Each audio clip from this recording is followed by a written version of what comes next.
வணக்கம் நண்பர்களே.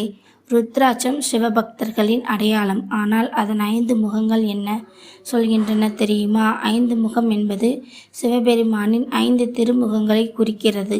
சத்யோஜாதம், வாமதேவம், அகோரம், தத்புருஷம், ஈசானம். இந்த 5 திருமுகங்களும் பஞ்சபூதங்களான நிலம், நீர், நெருப்பு, காற்று, ஆகாயம் ஆகியவற்றின் தன்மையை கட்டுப்படுத்துகின்றன. தத்துவம் என்னவெனில், இந்த பிரபஞ்சமே 5ஆல் ஆனது.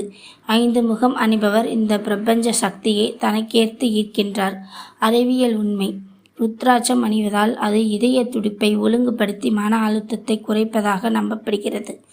5 எழுத்து மந்திரம் நமசிவாய. இதில் இருக்கும் நமசிவாய என்ற 5 எழுத்துக்களும் ருத்ராட்சத்தின் 5 முகங்களே ஆதாரம். சிவசக்தியை உணர, பிரபஞ்சத்தின் ஒழுங்கை அறிய, உண்மையான ருத்ராட்சத்தை அதன் தத்துவம் அறிந்து அணியுங்கள். ஓம் நமசிவாயா. கோவில் பயணி விலாக் சேனலை சப்ஸ்கிரைப் பண்ணுங்கள், ஷேர் பண்ணுங்கள், லைக் பண்ணுங்கள், கமெண்ட் பண்ணுங்கள். வாழ்க வளமுடன்.